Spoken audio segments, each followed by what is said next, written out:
On this episode of the Morning Star Podcast. I wish that I had been like Kate when I was her age.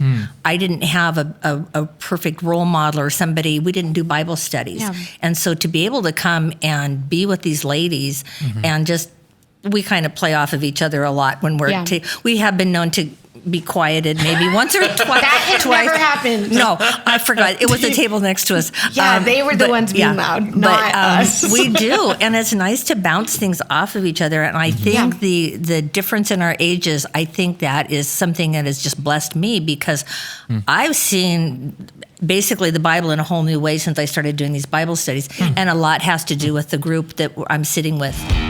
Welcome to the Morning Star Podcast, where we engage in meaningful conversations that display God's handiwork and encourage you to live a Jesus-first life. Hello, everyone, and welcome to the Morning Star Podcast. I'm your host, Jacob Mayhew, and I have with me today not one, but two people. We have Judy Hayes and Kate Mock. How you guys doing?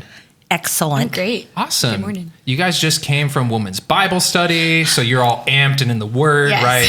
You're ready to drop some prophecy on us, I think. Oh, we'll get back to you on that. But Judy and Kate, I was doing a podcast with Jen, and afterwards we were talking more about people we could have on the podcast, and she mentioned to me that you guys just have a really special friendship, and it's a special friendship not just in your closeness and your friendliness with each other, but for those of you that maybe aren't watching or the video or don't know these people, you guys are also an intergenerational friendship.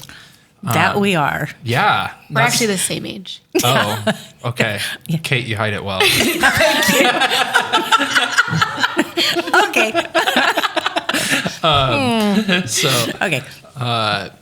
So we just kind of wanted to delve a little bit and talk about that and see the friendship I've here has been a blessing to you, and you two are just very fun people. And so, first off, why don't you guys tell us a little bit about how you met?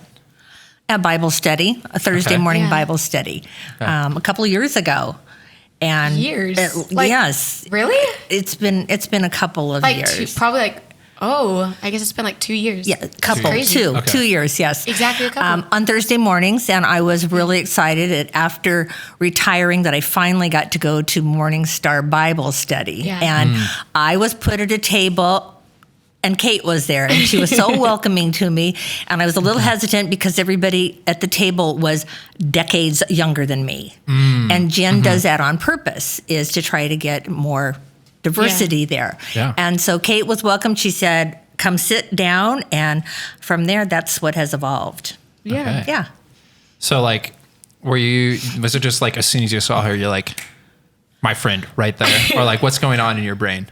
I actually do feel like I kind of had a moment where Judy was like sitting down and I was like, I don't know. She's very energetic and very, I would just say a very joyful personality. And if you know Judy, you know that is true. And she was sitting down and saying hellos, and I was like, "Yeah, we're gonna be friends." I agree. I think it was almost just instantaneously. Friendship at first sight. There it is. Friendship at first sight. Yes. That's storybook friendship right there. Definitely. Nice, Yes. nice. So write stories about us.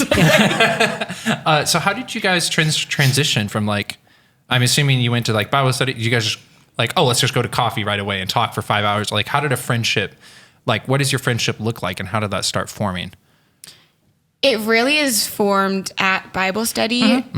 When we first met at Bible study, I was working 60 hours a week and going to school full time. Yeesh. So it was a struggle, but I knew that I needed to go to Bible study and that I was going to find community and be pushed into the Word more if I did that. And so this is basically just going to be a big plug for going to Bible study. But Definitely. Yes. I couldn't believe that you had time in your schedule to go to Bible study every Thursday morning. Yeah, it was hard to get to study every morning, I'll be honest. But I knew that I needed it. And so we've never actually been let's go get coffee for 5 hours. We just are really close at study. And I don't know, Judy pours into me a lot and I pour into her. And we have a group chat for our table. And there's a lot of community that happens there and praying for each other and lifting up prayer requests and that kind of stuff. So that's what a lot of it looks like, I think. Nice. So you have that this is women's Bible study, right? Yes. Okay, so fill me in. For some reason, I've never been. So is this like a weekly thing? It is like weekly. Yes. We normally on Thursday mornings at 9:30. We go for 2 hours, and in the past we've done different books, different authors, and now we're just starting a 5-week study on the book of Mark. Yeah. And we're doing a whole different concept. We don't have a book per se. Yeah. And so we're going to be diving into scripture, and today was just fascinating, and we enjoy it. And it's in the perspective of my upbringing in a Christian home, but as opposed to Kate sees things so differently than I do. Not in a bad way, actually in a good way. She has enlightened me so much just in her spiritual walk. I mean, I don't want to say envy. I wish that I had been like Kate when I was her age. I didn't have a perfect role model or somebody. We didn't do Bible studies. Yeah. And so to be able to come and be with these ladies and just, we kind of play off of each other a lot when we're, we have been known to be quieted maybe once or twice. That has never happened. No, I forgot. It was the table next to us. They were the ones being loud, not us. We do. And it's nice to bounce things off of each other. And I think the difference in our ages, I think that is something that has just blessed me, because I've seen basically the Bible in a whole new way since I started doing these Bible studies. And a lot has to do with the group that I'm sitting with. Yeah. What are some of those ways in which you've that's changed how you seen the Bible, or like? I can't say there's a new perspective, but I'm looking at it through someone else's eyes. Yeah. Kate is on fire for God. I mean, you just mentioned God and her face, lights up. So I don't know how you can't get involved in that and just be swept away in that enthusiasm. And I think I didn't have that. I know I didn't have it at her age at all. And to being now a young wife, that has just been crazy. It's just been really a wonderful experience. Yeah. That's good. Yeah. What are some of the, kind of on that note, Kate, what are some of the ways that your friendship with Judy has affected either your walk with the Lord or how you read scripture, or what some of the things you've learned? Yeah, I just think she does have such a different perspective than me, and obviously has lived more years and has a lot more wisdom and experience that I have been able to glean from. And so I just feel I don't know, even stepping into marriage and having Judy on my team and encouraging me in my marriage and encouraging me in my walk, and just seeing the way that she lives her life now helps me to lose my train of thought completely. So that's where I don't know where I was going. I have that effect on a lot of people. No, I know what you're saying. Awed by her. No, but I do. I mean, I think it's a two-way street with this friendship. Yeah. I get a lot from Kate, and I hope that maybe there's a little bit of wisdom or something that she's taking from me. But there's a lot. But that wasn't the goal of our friendship. I just think when it's Christ-based, it makes a huge difference. Yeah. I have a lot of friends. Completely agree. I enjoy being around people, but I don't have that closeness that I have with Kate. And I've not known her very long. I mean, I'd say a couple years at most. Yeah. And so to me, the cementing of the friendship is our love of God. Yes, 100%. I agree with that. The basis of our friendship is that we both desire to seek God and understand and know him better and be in community with women. That's the whole reason why we ended up being sat together. And I think having that as the foundation makes us the good friends that we are. That I know maybe I haven't walked alongside a ton of Judy's life with her, but I know her on a pretty, I would say, intimate and deep level, because we trust each other with those hard conversations and with those deep conversations of, I don't know how to obey Jesus in this way, or I don't know what this verse means, and that we put our heads together, or I don't know. I think even prayer requests and having that be something that we do together, it just adds a level of closeness that you don't get when your relationship is not founded on Jesus. And I found that in other friendships too, that I have a lot of friends that are Christian, but the friendships that I have made based on the fact that we love Jesus and want to serve him, it's totally different.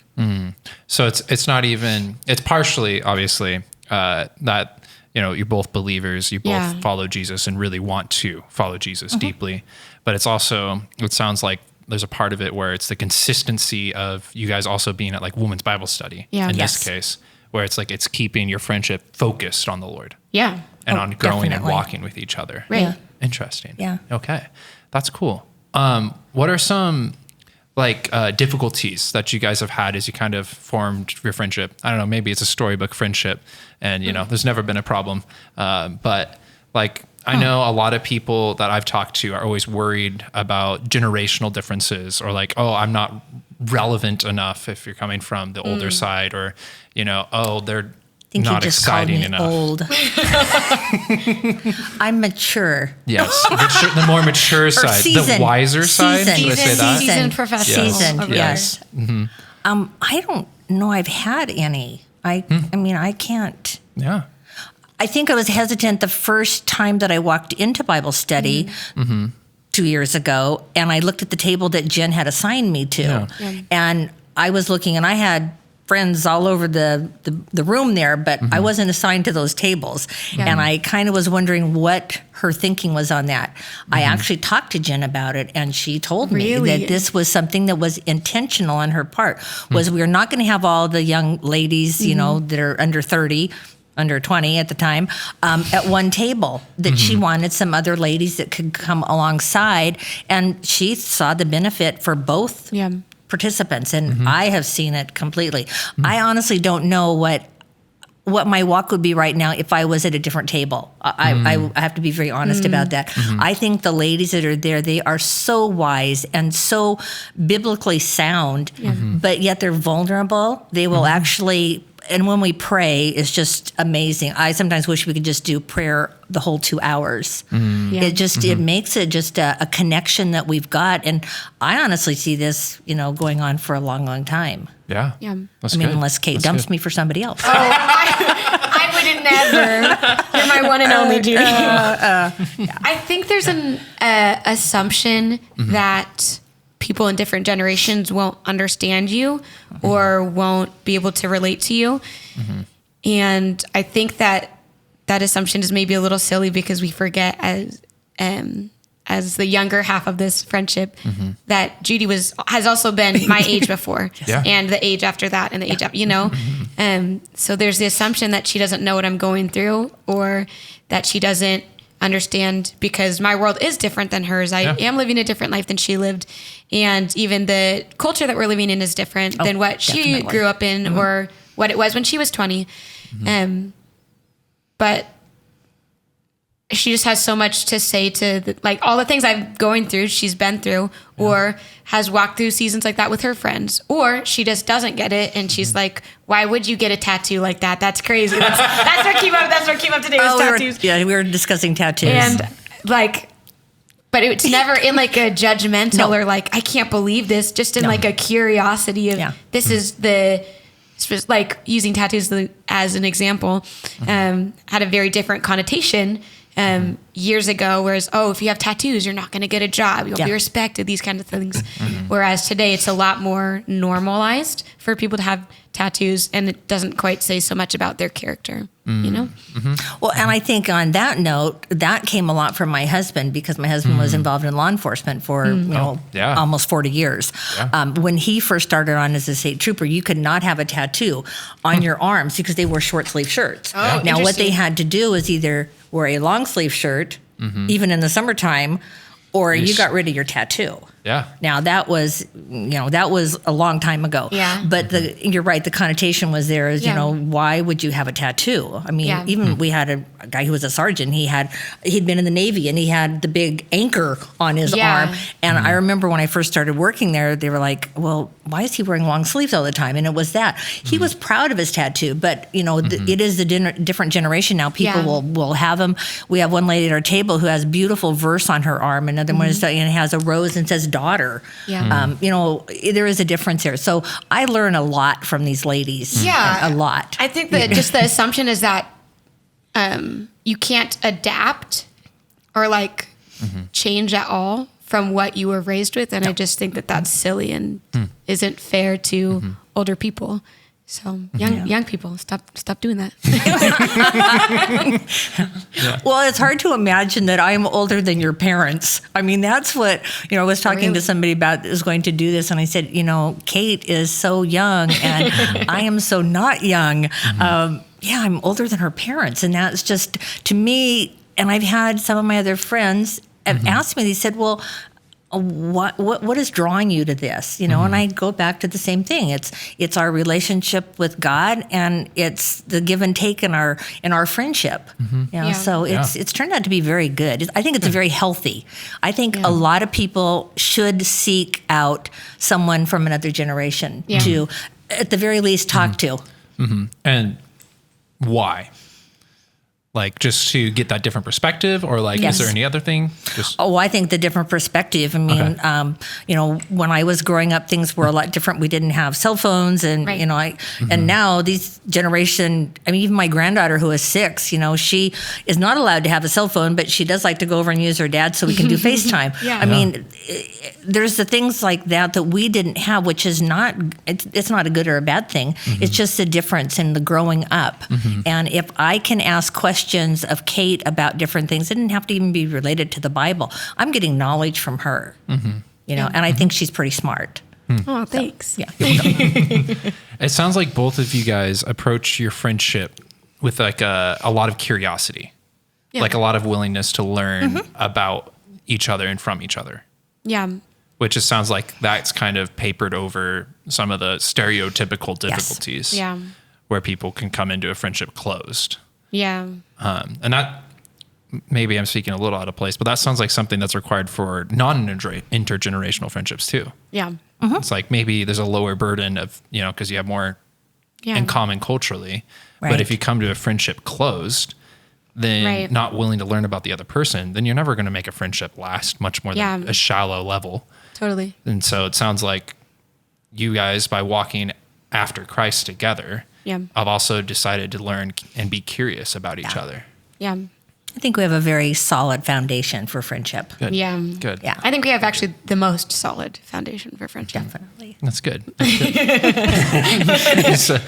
Jesus is a pretty firm foundation. I would say he's a decently firm foundation. Yeah. That's what I've heard. No rumors have Nice. What's like maybe something that you think, we talked a little bit about some of the stereotypes about intergenerational friendships. Is there anything else you would like to that you think the church would benefit from, or anyone really would benefit from hearing about, maybe how people think about intergenerational friendships? That's hard to say. It is, yes. As opposed to like your lived experience in your friendship. I just don't really see Judy as like old. If that, I don't see her seasoned. Seasoned. I don't see her as seasoned. I just see her as my friend. Yeah. And I think that helps a lot. Like, I don't think, oh, this is my friend Judy that I come to for this type of advice because she's older than me, so she knows this stuff. I don't, when I'm talking to her, I'm not censoring myself or like, oh, she's not going to understand this, or I don't know. I don't go into our friendship thinking about your age and our age difference. Nope, not at all. Because I just don't think it really, I really don't think it matters. Yeah. Yeah. Similar. Yeah.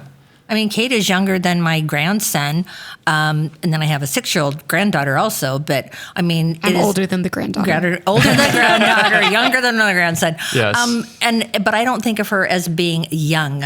I don't look at it that way as being in a bad thing. Yeah. I mean, it's an age.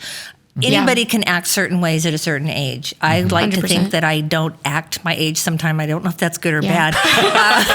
Now that I said that, can you edit that out?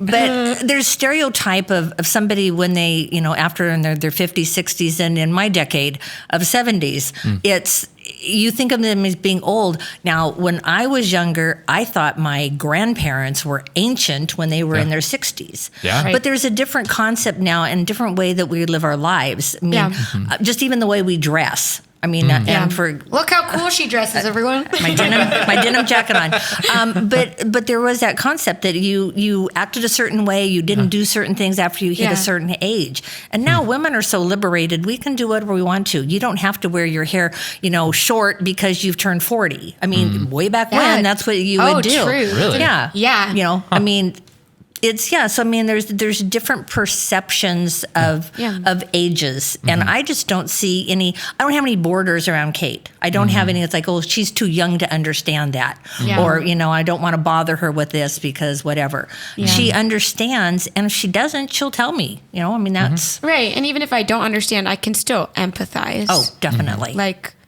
the death of my mom. I lost my mom 2 months ago, and had I not had our pink Bible study table, I would have been lost. I had other friends that came, surrounded me, but it was these ladies and Kate in particular. I mean, it meant the world to me. Now I don't know what kind of losses she's had in her life, but a mother loss is very significant. Yeah. And I mean, it was amazing. I mean, she came over once and just put her hand on my arm, and I'm just like, that's all I needed. Yeah. Yeah. Yeah. I don't see her for anything other than just my friend. Yeah. She's not my older friend. She's just my friend. Yeah. So it sounds like almost mixed in with that curiosity, there's the openness and vulnerability behind it. Yes. Like a willingness to share yourself, not just to receive the other person. Yeah. That sounds like a very healthy and great dynamic. I get more out of the relationship than I give. I mean, I do. I mean, I get so much. That is just. She's being silly now, guys. I'm serious though. I mean, I really do. I just have had a renewed sense of myself in one way. I mean, I feel better, and I just like being around her. I haven't had a friend like that in a long time. I mean, I have close friends. I have very close friends. I'm kind of a social person. You see me at the front door, I'm a greeter. I mean, I'm the hugger, I'm whatever. Yeah. But to have somebody that comes along like Kate, I think she is very unique in not only her relationship with the Lord, because I don't see that in a lot of young people, but I see it. I mean, you look at her and you know. It was the path I was supposed to go on. It really was. I think going to Bible study, and I had debated on whether I was going to take that particular study because I wasn't really thrilled with the author, which is bad on me. And I went, and this is what I do think I was. That's I so had a funny. nudging. That first book was like my favorite one we've ever done. That is so funny. That like fundamentally changed who I am as a person. That study. Yeah. See? Oh, wow. And that's why these studies are so wonderful. Yeah. And the table, the people we have at our tables, everyone gets something different out of it. Yeah. I mean, it's all boils down to one thing. We are learning more about God and what we should be doing. But you don't have to love the study. But I was hesitant on signing up, and I don't even remember the study now. All I know is I thought there was so much homework. I will never forget that study. Maybe remind me later. I'll text you about it. Thank you. Text me. Awesome. Okay, I'm done. Yeah. I love you. Nice. I love you too. So, I'm curious because I think when a lot of people talk about intergenerational, Just say it, young and old. Intergenerational relationships in the church, they're often thinking of like mentorship, right? Where the older person is pouring into the younger and the younger's receiving. How does you guys have always, you haven't even brought up that word. You guys have definitely used friendship the whole time. Yeah. How does that, how does that dynamic work of like, oh, well, Judy is older and does have more life experience and more company wisdom, hopefully. How do you kind of break down that, Judy needs to be my mentor vibe? How did that work for you? That actually is so interesting because I was thinking about how when we were talking, I was like, oh, we've never used the word mentor before. Never. Because I 100%, I learned so much from Judy, and she encourages me all the time, like just pours so much into me in a similar way that a mentor totally would do.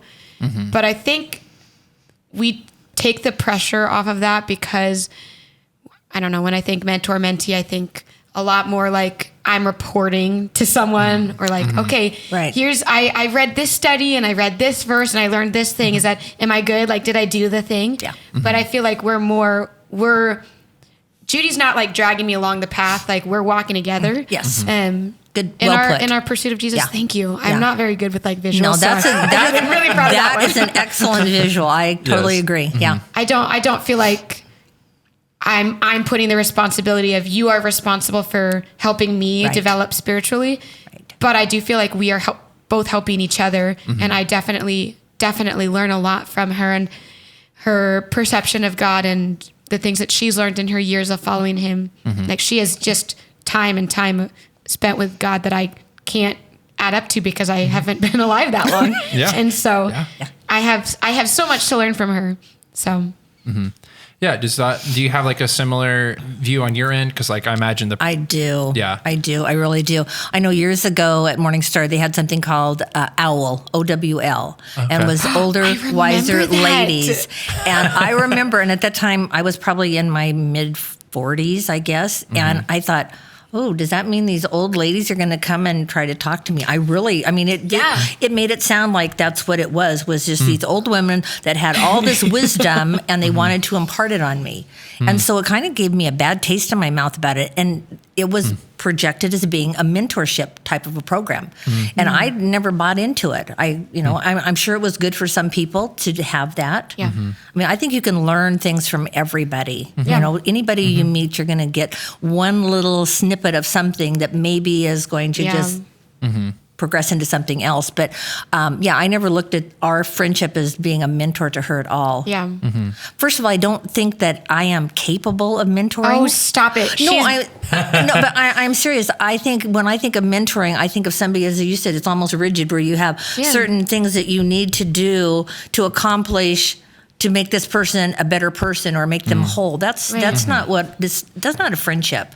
I mean, I think and there's nothing wrong with being a mentor. I mean, I know we have mentors in the church. I have lots of mentors. But I don't feel as a mentorship. Yeah. No. Yeah.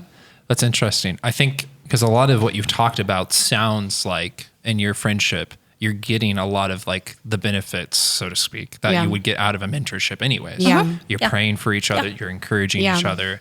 You're teaching each other more about Jesus through the way you live, sharing wisdom, sharing life. And so there's a lot of like mentorship is a good thing. Yeah. I'm 100%. not trying to say anything Right. about Yes. that, right? Pro It's just a mentorship. different level of intentionality. Yes. And it's also like, I think highlights the beauty in a way of like, you can have this friendship, this intergenerational friendship, that still gives you like a lot of like good benefits, and it doesn't need to be a mentorship, which Yes. kind of maybe takes some of the pressure off of you. It sounds like, Yes. Judy. Yes. Yeah. And it also takes like some of the pressure off of you, Kate, and that Right. you just feel free to be more open and more Yeah. And so there's value still in that intergenerational friendship, even apart from mentorship Right. stuff. Yeah. Yeah. Can I ask you a question? Do you Sure. have a mentor? That is a good question. I also have an intergenerational friend. We do not Copycat. call each other mentor. No. Yes, copycat. I just want to be like Kate, Copycat. really. Okay. We're the OG. Yes, you're the OG. You guys are on the podcast. Nobody else is. But, no, I would not say that I have a very intentional mentor. I have some older, like people in my community group that can pour into me in that role. But I don't have an intentional, at least discipleship mentor. Like I have mentors at work. Yeah. That's different. So yeah. Well, I was curious because I think more often than not, women, we're social, Yeah. and women like to be around other women that share the same ideas and likes and, that type of thing. But it seems like men don't. They might have some friends. And I was just curious if that was something that you had. I've been very blessed by my intergenerational friendships. Nice. In fact, my friend John will be one of my groomsmen in my wedding. Yeah. So we have a very close friendship that came from leading Bible study together. That's really sweet. But so shout out John. I know he listens, but Hey, John. hey John. It's coming soon. So yeah. So I don't know.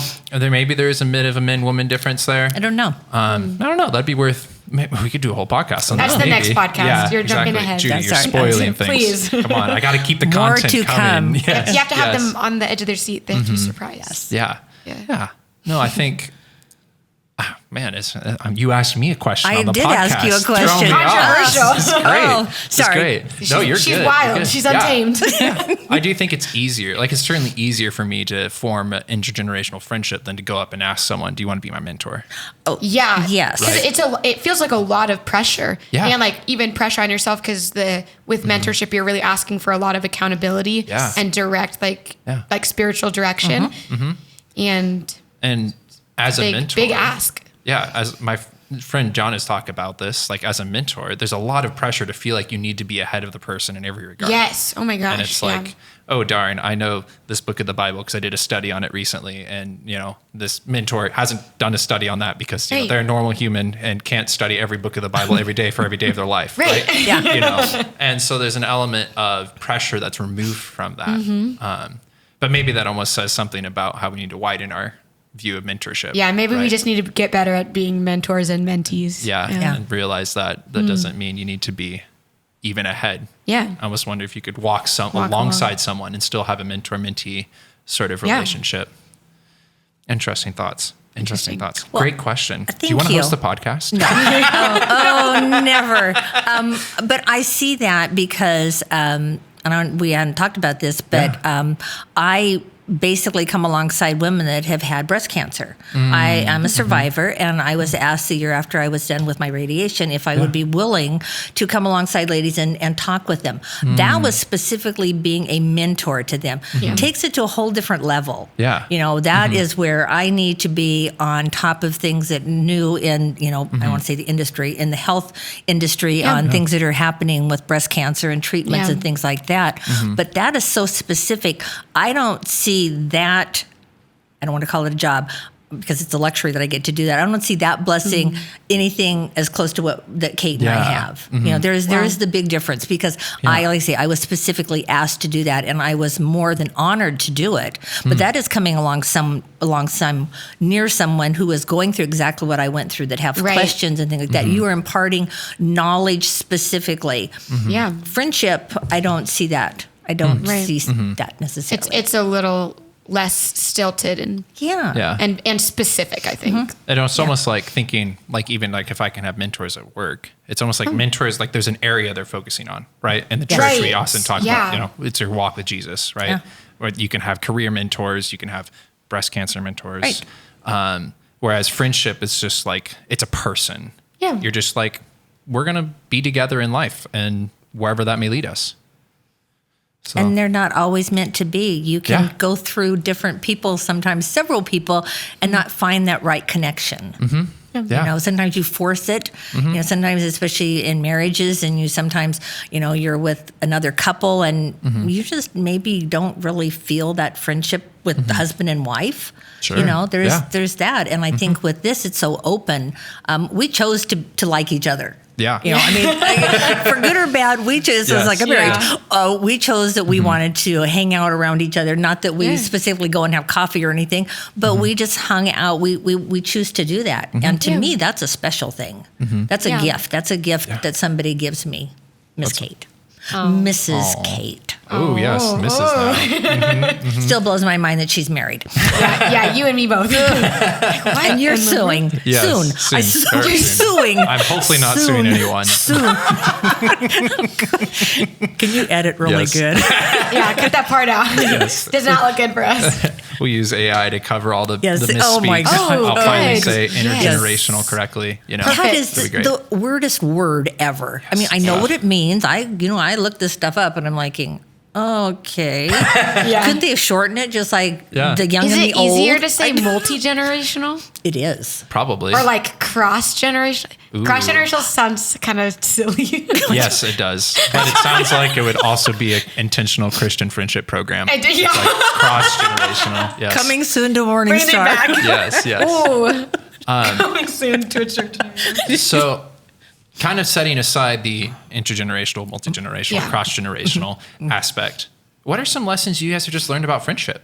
Like from each other or from the way that you've been friends that maybe have impacted the way that you are friends with your other friends who are in the same generation group or just with other people?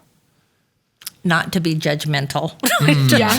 That is so easy for me to do. And with Kate, I take Kate as she is because I think she's fantastic. You know, I think you're fantastic. Yeah. See, we like each other. Yeah. I don't know. That's, like I said, it was a choice. And I think that makes a huge difference. You know, instead of being thrown into a mentorship program or something, this was something that we just connected. And we connected over something so beautiful, connecting over the Bible. I mean, what a better friendship can you start there with that base? So it's good. I don't know. Yeah. So not be judgmental. Yeah, yeah. I mean, because she's younger does not mean she's inexperienced, that she doesn't know anything. And I think maybe in my younger years, maybe in my 30s, 40s when I was in the workforce, I think I maybe did not give the younger people as much credit as they deserved. You know, thinking that they didn't have all the experience that I had. Yeah. Well, that doesn't make any difference. I mean, yeah, experience is good, but your life skills and your life set are so different than what I experienced. And that's why I like to be around her. Yeah. Yeah. And regardless of your age, Regardless if you're a of believer, your you have the age. Holy Spirit Yes. in you. Oh my gosh. And so God can work through you. Yeah. Yeah. Amen. Yeah. What are some things you've learned, Kate, just about friendship? Yeah. I think Judy helps me to remember to be intentional. And the way that she loves is very intentional. She's very intentional to pray for people and pray for them, like just in texting and reach out and say, I'm thinking of you. I hope you're doing well, that kind of stuff. Tyler and I went on a vacation and she gave me like cash and was like, go get dinner on me. Like just so sweet, loving me in like the most intentional and practical ways. And that just reminds me that I need to do that same thing too. And yeah, I feel very reminded to like see people where they're at when I'm in my friendship with Judy. She reminds me to seek people and be really intentional in the ways that we love. That's good. That's good. Yeah. Awesome. So it's curious to me hearing about you guys mostly maintain or you have like texting and stuff, but like your big thing is going to women's Bible study. Yeah. We don't really hang out. Which is, well, I mean, you hang out for 2 hours a week, right? Yes, True. That's actually more than most of my friends. Yeah. I got her longer than anybody else, so there you go. How do you, is there any like, how do you make that work where it's like, okay, our hangout time is like it's a group event.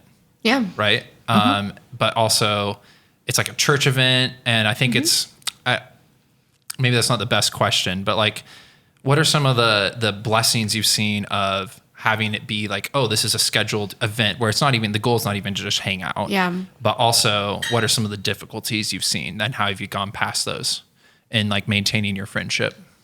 Yeah.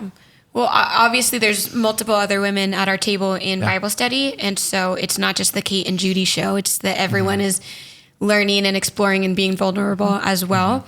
And so I think what works is, like I said, the intentionality that Judy is really intentional to like pull me aside after studying and say, hey, I'm praying for you. You're going to get through this, that kind of stuff. She's so intentional about that. It's the really little moments outside of Bible study that make us, I think, because they're very brief and passing and a hug here and a card here, that kind of stuff. It's very brief, but it's very intentional. And you might see each other on like Sunday morning. Totally. Yeah. See each other on Sunday morning and always give a hug and say hey and check in. Yeah. What about Oh, I just agree. I mean, that's totally, perfect. that would have been my same answer. You know, we have a table where there's we don't even sit next to each other sometimes. No. But I like today. I won't be seen sitting next to her. Yeah. This is the first time we've ever Don't done that. sit near each other. But still, somebody will say something and I'll look over at Kate to see what her reaction is. And I know I'll see and she's looking at me and I'm like, do you agree with that? You know, we kind of play off We're each like, other. Yeah. Did she just blaspheme over here? I mean, I had a question today, you know, where it said Jesus was indignant. Did you know that? In Mark 1, in verse 39. Did you not know that verse in 39? The encounter with the leper. You don't know what we're talking about? Nope. Jacob, what's going on? I'm You need to go to You don't have that women's verse Bible memorized at study. the top of your head? Not Mark 139. Yes. Nope. And in the NIV version, it says Jesus was indignant. Yeah. Okay. And In my version, it said he was moved with pity. Yeah. Oh. So Very different. different. Yeah. So we brought that up. And it's interesting because there again, you have so many different comments from different ladies there. We Yeah. have 9 at our table or something? I have no 9 idea. or 10. We have a lot. But it's fun to do that. But I always like to check and see, Kate's reaction to something. There's something, because she has a different perspective on life than I do. Yeah. I mean, it's a good perspective. Most of the time. So delving into that Mark 139 verse where Jesus is Here we go. indignant about Yes. a leper. Yeah. I could look at up the Yes. actual passage here in a second, Yeah. but I'm realizing I forgot to put the Bible next to me. So I'll have to do it on my is this phone, not a but Bible? this is a Bible. Oh, sorry. This Take is off the this plants. is for show, actually. No, we're good. Oh, can we use it? Yeah, go ahead. So Mark 139 Yes. talks about Jesus being indignant. And you said that was something that stuck out to you. Yes. And you kind of had different reactions. I mean, even different translations here. So I guess I'd be curious is like what like stood out, what flagged that in your brain for you as being like, oh, this is Well, that was a side of Jesus or a characteristic that I had never heard of before. Now, interesting. I think, and I looked up in something, and it said that there's twice that it mentions that Jesus was indignant about something. But when we dove into it more, it happened because the leper was there, and he cleansed him. And told him, don't tell anybody. We're talking that verse. But the thing was that he no longer could go in and preach like he wanted to do. That was his whole time. We're talking about John the Baptist, and then he had gone and he was out in the area by himself and praying. And then the disciples came, and then so they were going to go. And he wanted to preach to everyone. Well, when this happened with the leper incident, then he could no longer, he wasn't told, he wasn't supposed to tell. Right. And then everybody knew. So instead of Jesus being able to go into the cities and into the towns Right. and preach, he had to stay out. And so one of the things that we were kind of talking about is that word being indignant, which was only in the one version of NIV. But the fact, well, maybe he didn't like the fact that he couldn't go into the towns anymore. Didn't necessarily mean he was indignant. Indignant is a word that sounds like he was annoyed. I don't Yeah. see Interesting. Jesus being annoyed It at all. is very interesting. If anyone has studied this passage and knows some more, please text me.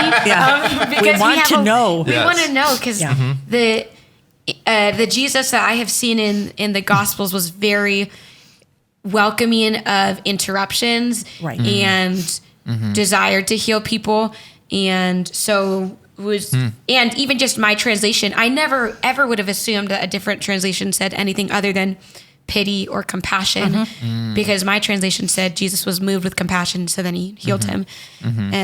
But in this one, it says that Jesus was indignant. Do you want to read the Mark 139 just so we have it? Yeah, we were actually wrong. It's verse 41. So Oh. if you know what, we did 39 first. I'm sorry. 39 is him traveling and. Okay, well, I'll start from 39. Sure. So he traveled throughout Galilee, preaching in their synagogues and driving out demons. A man with leprosy came to him and begged him on his knees, "If you are willing, you can make me clean." Jesus was indignant. He reached out his hand and touched the man.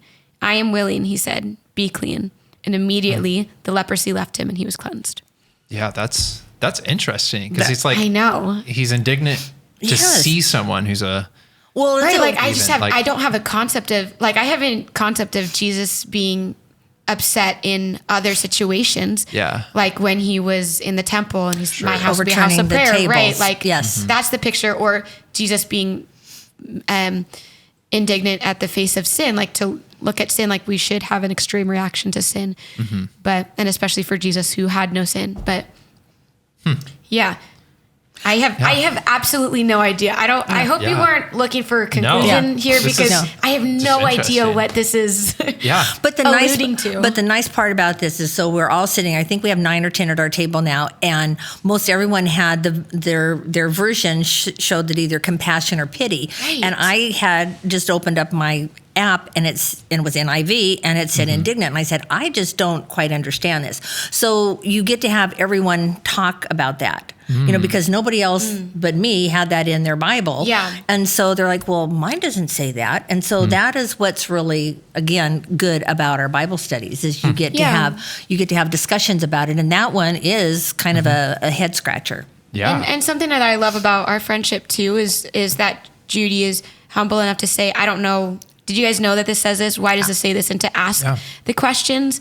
And because she's, I don't know, you're just so not prideful. Like you don't want, you're just humble enough to recognize that you don't know everything and you don't want people to perceive that you know everything. Yes. And I don't know everything. I really respect that about you because Thank you. I think of myself and how easy it is for me when I am in the Word a lot to just get really prideful because I'm like, oh, well, I've read the Bible a lot, so I probably know a lot about it. But, so it's easy for me to slip into pride that way, but I just don't see that at all in you, Judy, because you're you've been studying the Scripture for so much longer than I have, and you still walk in on Thursday mornings to say, what does this mean? I don't know what this means. And that you're open to me like throwing ideas at you. Do you think Jesus meant this? Do you think this translation means this? That you're, if I had come up with the answer, if we thought we figured out the answer to the question, that she would not be like, well, Kate doesn't know what she's talking about because she's young. she would be, oh, just Kate. She would believe it and be like, amazing, we came up with the answer. Yeah. And that kind of goes back to the do not judge that you're talking about. Yes, definitely. And also being that openness and that vulnerability. Yeah. And I also think it's almost a little poetic that like the scripture passage you talked about, you guys, we don't have an answer for like here, like what that means. Right. Because that's kind of, I think, emblematic of friendship in a lot of ways. Yes. Where like, this is a passage that you guys get to wrestle through together and continue to wrestle through. Right. It's not like, a mentor mentee. It's like, oh, this is the answer. Move on. Right. Or like, Judy, do you declare this is the answer? Exactly. And I do not know. I did say Judy was about to drop some prophecy. So I mean, if you're feeling up to it. I don't know. I feel I'm still waiting. I might be indignant about that. I'm sorry. Whoa. Please move with compassion, please. Nice. Yeah. Awesome. So I think we're about up with our time for today. But before we get too far, I did want to ask you guys if you had any like lingering thoughts, any loose thoughts in your brain that you wanted to get out there, any last lessons or anything like that?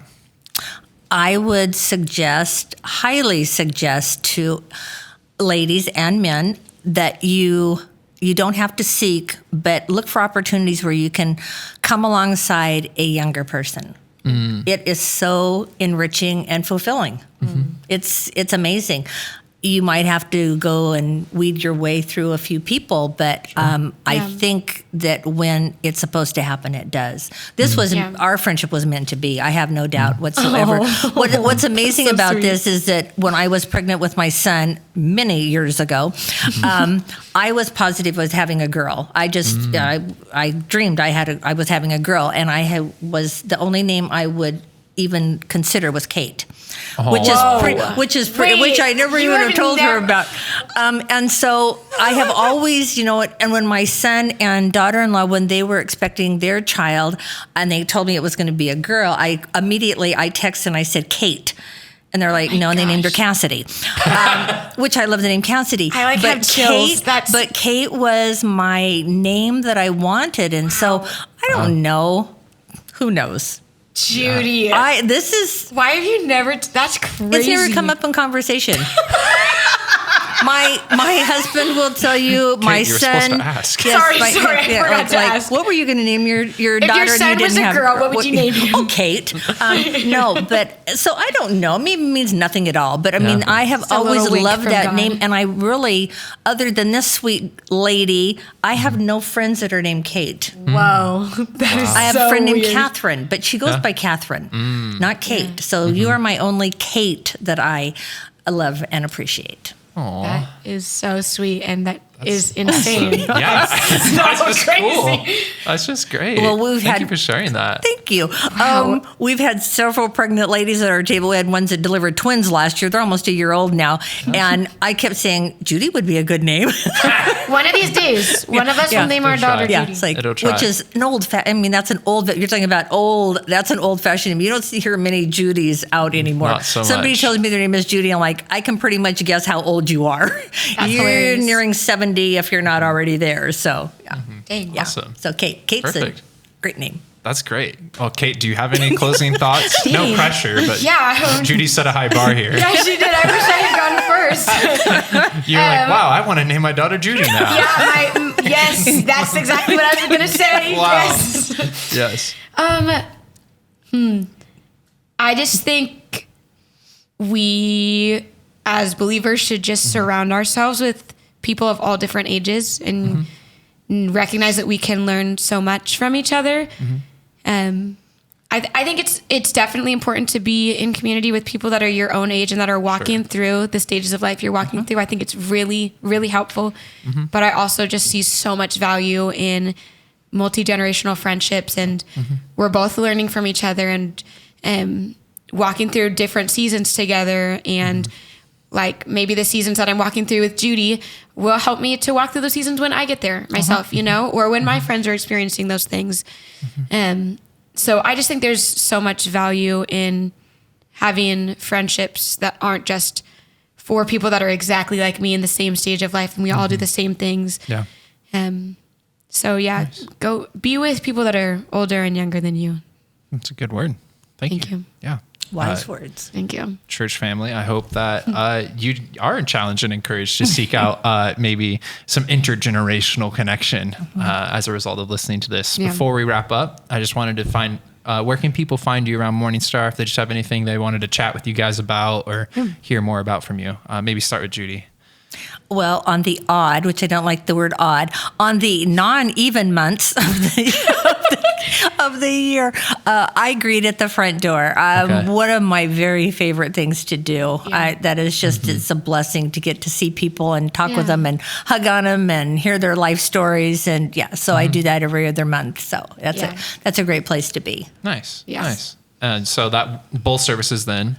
No, just one. Just one. They can't take me for two. And what service do you typically I go do 9 to? a.m. 9 a.m. Yes. Oh, So my early, month right? is because May is right around the corner. I will be there soon. Oh, perfect. Yes. This podcast will be see dropping the first Wednesday of May. So I think that's perfect. before the first Sunday of May. Yes. So Yes. Perfect. just in time, family, to go meet Judy. Yes. Come meet me. Right at the front door. Get up for the 9 a.m. And then obviously you're at Women's Bible Study. Women's Bible Study, yes. Oh, and my husband and I lead a life group. We've done that for over perfect. 20 years. Oh, so. true. Yeah. They okay. should just go to your life group probably. No, you come to our That's life group also- too. yeah. Wednesday evenings at the church module.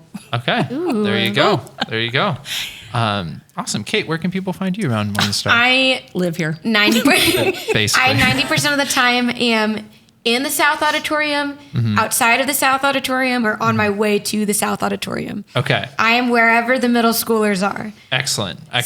So That's if you don't see me and you think, I know she's at the church, but I don't know where she is, just go to the South Auditorium and wait, and I'll be there at some point.